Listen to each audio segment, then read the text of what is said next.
Corporation کا Urdu radio قطر charity کے تعاون سے پیش کرتا ہے ماہ رمضان کا اسپیشل پروگرام۔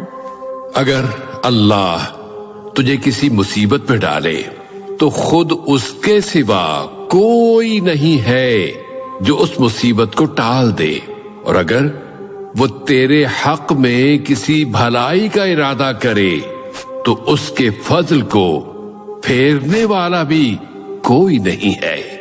سورہ یونس آیت نمبر 107۔ اللہ سے قربت کے لیے خاص ہے رمضان، ہر صاحب ایمان کی میراث ہے رمضان۔ رمضان کوئز ترتیب و پیشکش سیف الرحمان۔ رمضان کوئز، رمضان کوئز۔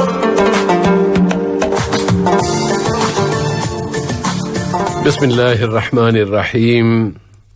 پروگرام رمضان کوئز کے 14ویں حلقے کے ساتھ ہم دو ساتھی حاضر خدمت ہیں، عائشہ مجاہد اور سیف الرحمان۔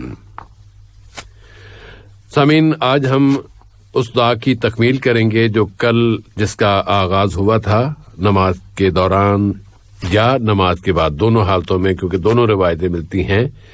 تشہد کی آخری دعا کے طور پر بھی اس کی روایت ملتی ہے اور نماز کے بعد کے لیے بھی ملتی ہے، اور دعا ہے اللہم اغفر لی ما قدمت وما اخرت وما اسررت وما اعلنت وما اسرفت وما انت اعلم به منی انت المقدم وانت المؤخر لا الہ الا انت۔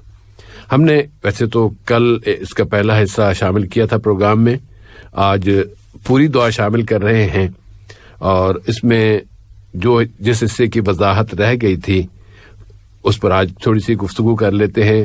اللہ کے رسول صلی اللہ علیہ وسلم جب اس دعا میں یہ فرما رہے ہیں کہ اللہم اغفر لی ما قدمت وما اخرت وما اسررت، کہ جو گناہ میں نے پہلے ہو چکے مجھ سے، جو باقی یہ بعد میں ہوئے، یا ایسے گناہ جو کہ گناہ جاریہ کے طور پر شمار ہو جائیں گے، کہ میں مجھ سے ایسے کام سرزد ہو گئے ہوں کہ جو لوگوں میں وہ مشہور ہو گئے اور لوگوں نے اس پر عمل کرنا شروع کر دیا، لیکن ہے وہ گناہ کا کام، تو مرنے کے بعد بھی وہ میرے عذاب کا ذریعہ بنتے رہیں گے، یا یہ کہ میرے نامہ اعمال کو بگاڑتے رہیں گے۔ میں ان گناہوں کی بھی تجھ سے بخشش طلب کرتا ہوں۔ پھر وما اسررت، وہ تمام گناہ جو میں نے چھپ کے کیے یا جن کو میں نے چھپا لیا، کسی ایک فرد سے چھپ کے کیا یا بہت سے لوگوں سے چھپ کے کیا، یا یہ کہ کیا تو سب کے سامنے لیکن کسی کو پتہ نہیں چلنے دیا، بس چھپا لیا میں نے اس گناہ کو، تو یا اللہ اس طرح کے سارے گناہ بھی، ایسی غلطیاں بھی تو معاف فرما دے۔ پھر وما اعلنت، اور ایسے تمام خطائیں اور ایسے تمام گناہ بھی معاف فرما دے جن کو میں نے برمنا اعلان کر دیا، لوگوں کو بتا دیا کہ میں یہ کر چکا ہوں، یا یہ مجھ سے یہ غلطیاں سرزد ہوئی ہیں، یا میں نے یہ کیا ہے۔ اور جس طرح بہت سے لوگ اس غلطی کا ارتکاب کر دیتے ہیں کہ پتہ پھر کیا ہوا، پھر میں نے یہ کیا، پھر میں نے یہ کیا، وہ اس طرح کہانی بیان کرتے ہیں، لوگوں کو دلچسپی، لوگوں کی توجہ اپنی طرف مبذول کرانے کے لیے اپنی ہی غلطیاں، اپنی کوتاہیاں اور اپنے جرائم وہ بیان کر رہے ہوتے ہیں۔ یہ بہت بڑا جرم ہے، یہ تو ایسا گناہ ہے کہ اللہ کے رسول صلی اللہ علیہ وسلم نے اس کے بارے میں فرمایا ہے کہ اللہ نے اس گناہ پہ پردہ ڈال دیا تھا، تم نے اس پردے کو چاک کر دیا ہے، اس لیے اب اللہ اس گناہ کو معاف نہیں فرمائے گا۔ تو زندگی میں اپنے طور پر بھی اس میں ہر غلطی، ہر کوتاہی، ہر اپنی بھی اور دوسروں کے بھی، اس کے اوپر پردہ ڈالنے کی کوشش کی جانی چاہیے۔ اس کے بعد ہے کہ وما اسرفت، جس کا ذکر کل بھی آیا تھا، لیکن ہر وہ کام جو کہ جائز بھی ہو سکتا ہے، لیکن اگر کوئی کام اپنی جائز حدود سے تجاوز کر جائے تو وہ بھی حرام ہو جاتا ہے، یہ کہ وہ جرم بن جاتا ہے، وہ گناہ ہو جاتا ہے۔ چھوٹی سی مثال لے لیں، آج کل ہم ماشاءاللہ روزے رکھ رہے ہیں، آپ نے روزہ رکھا، جیسے افطار کے وقت آیا، نہیں ابھی ٹھہرو، ابھی 5-10 منٹ اور ٹھہر جاتے ہیں۔ اب یہ جو 5-10 منٹ ٹھہر کے آپ نے روزہ افطار کیا تو یہ آپ نے روزے کو بگاڑ دیا، آپ نے روزے کو خراب کر دیا، یہ آپ نے اسراف کیا، یہ گناہ ہے، گناہ کا ارتکاب ہو گیا۔ یا